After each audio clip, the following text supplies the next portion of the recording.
Now, many of us are prepping to head off on our summer holidays, but when it comes to travelling with your partner, expectations can sometimes get in the way of a relaxing break. Here to tell us why couples argue on holidays and how to manage it is family psychotherapist Richard Hogan. Good morning, Richard. Good morning.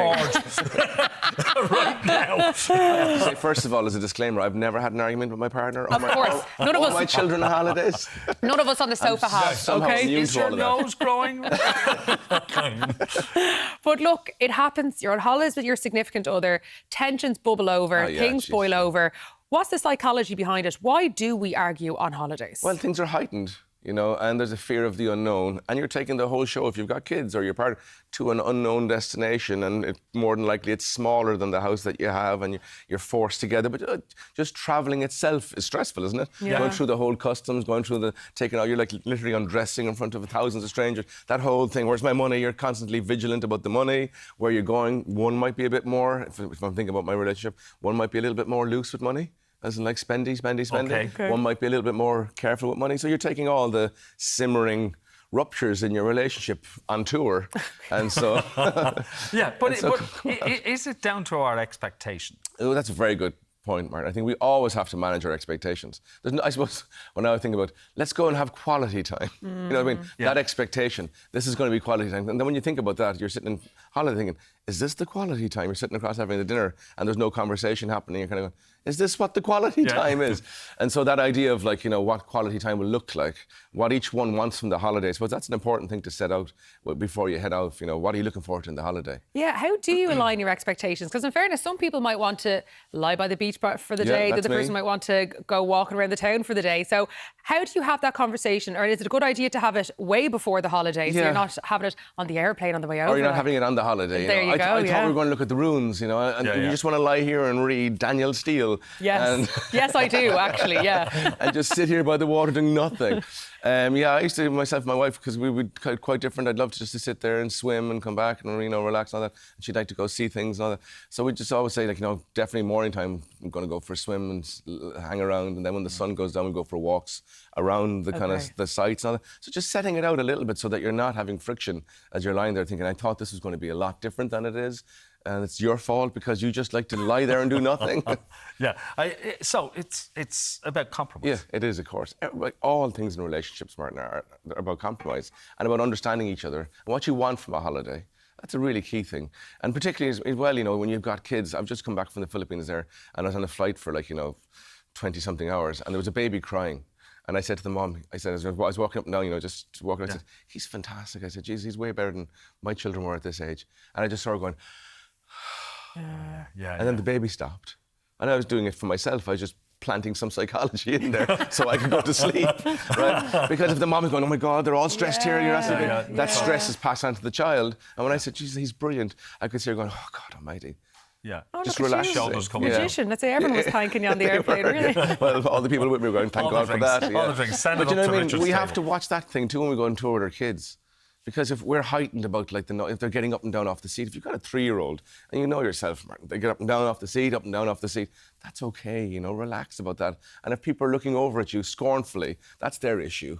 Yeah. You know what I mean? Just relax about all of that kind of stuff. And don't expect the holiday, this is a big tip for parents who are heading off with new kids, don't expect the holiday to be what it was like when you were single. Yeah. You have to let go of that idea. Yeah. You know what I mean? For a while. Yeah, the for about 10 years. have moved considerably. But if you try to, this is what I've noticed in my clinic, let's say, when they come back, people come back from holidays and they say it was an absolute nightmare. They've tried to hold on to the old holiday and you can't do that. Yeah. You know what I mean? No, because of course you must kind of bring your child's routine with you, don't you? Like you have to stick to it. Absolutely, yeah, absolutely.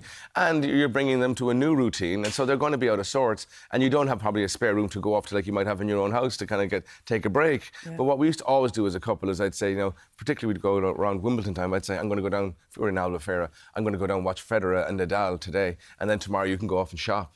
And so we take little turns, so that you'd have a little moment with like 3-year-olds and 5-year-olds of having a beer and relaxing and watching a tennis match. Now you're on holidays a little bit. Yeah. You know what I mean? So it's just like setting that up. So it's okay to want free time? Of course it is. On your own? But that's relationships. People feel that you have to be together all the time. Now, I always say a healthy relationship is about being a part of it and being separate from it. You should never lose your identity in a relationship. When you go on holidays, you should have some of that time for yourself to go off and do something on your own. That's not been, you know, I mean, I suppose if you were like a young couple and you're heading off for separate time, that's a bit different. But when you got a young family and all that, that's very healthy. And that could probably help if there have been tensions and things bubbling over as well, a little bit of alone time to get yourself together. You mentioned yourself, you mentioned yourself earlier, Richard. Holidays are very expensive, and sometimes people like to splurge on the holidays, and sometimes the other partner doesn't want to splurge. You feel you've earned it. Yeah. Absolutely. You're on holidays. Yeah. I'm spending There's everything no I have. loans to pay back right now. So how do you align with your partner to make sure your financial budgets are kind of aligned on holidays? Well, I suppose what I do is, well, I just hand over all to the more sensible adult in the room. Give me an allowance here, because I'm going to be like, spinning the wheel here. Let's go. So yeah, I think that part is like figuring out who's probably better with money. Right. Because you don't want to come home to a huge bill either. That's more stress when you get back from the holiday and all that kind of stuff. And so yeah, it's about maybe having that conversation about finances, and those little ruptures, those little problems in the relationship, of course, go abroad. And they get heightened because you might be spending beyond your means or whatever it is because you're in holiday mode. So I think that kind of needs to happen. Because, if one is sitting there kind of going, geez, he spent like hundreds today and we don't have that. That's not a holiday. No, that's very stressful to the other that's person. very stressful. Well, that's interesting what you say there. So any kind of little issues you're having at home. Just go on tour. Okay. And they get heightened. Yeah. Yeah, because of the heat, but also because you're spending 24 hours with each together in a new environment. Yeah. That's strange to you. Because normally at home, both of you might be working, or one of you is working. Yeah, you're away, you're separate. So you're only seeing each other in the evening and at weekends, whereas now it's 24/7. Yeah. And it's in the heat. So when the stress is built, should you let them out? Or should you go off and have some of that alone time? I think what she was saying there, when you get stressed, let's say, hormones are released and chemicals are released there, norepinephrine, which actually focuses your attention on whatever's annoying you. And so you do need, because your focus can become very narrow there, Mark. Yeah. So you do need to walk away. So then you can calm down. There's nothing major here going on here. Just relax about that. That was just a little conversation we had there. It's a little argument. I would say get distance, but also talk about the tensions that are there when you're nice and calm, not in the fight or not in the tension. When it calms down, what's really irking us here? You're going over here, you're spending that, you're drinking too much. These are the things that happen on holidays. You're doing this, you're not doing any of what we said we do. There's no quality time. I'd sit down and have that conversation when things are nice and calm. Mm-hmm. Okay.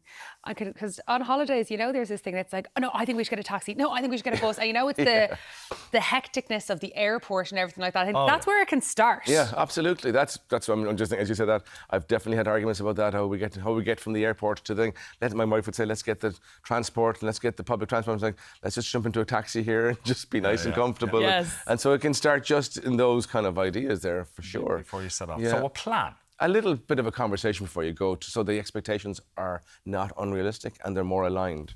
Yeah. And if you have kids, should you talk to them before you go away as well, to make sure everyone's aligned on what the holidays are going to be like? Yeah, I mean, again, if you've got kids, just relax about them. I suppose that's what I always see, the tension on the airplane. Often when I'm getting on the airplane, I often see parents kind of going, oh God, here he is. We have the iPad in front of us. He's going to critique us about the iPad because it's from the kids. And I'm like, that's the perfect time to have the iPad. Yes. Yeah. To calm them down on an airplane. That's exactly when you use it. Okay. And just relax about the scorn of other people and watch your expectations of old holidays. Go off and enjoy yourself. Yes, and do what works for you. Yeah. So Philippines, was that work or was that family? It was work. I have a charity out there. Okay, fair enough. All right. So we can't ask you how the Philippines went for the rest of the family. All right. Thank you so much, Thanks very Richard. much, Great to guys. see you.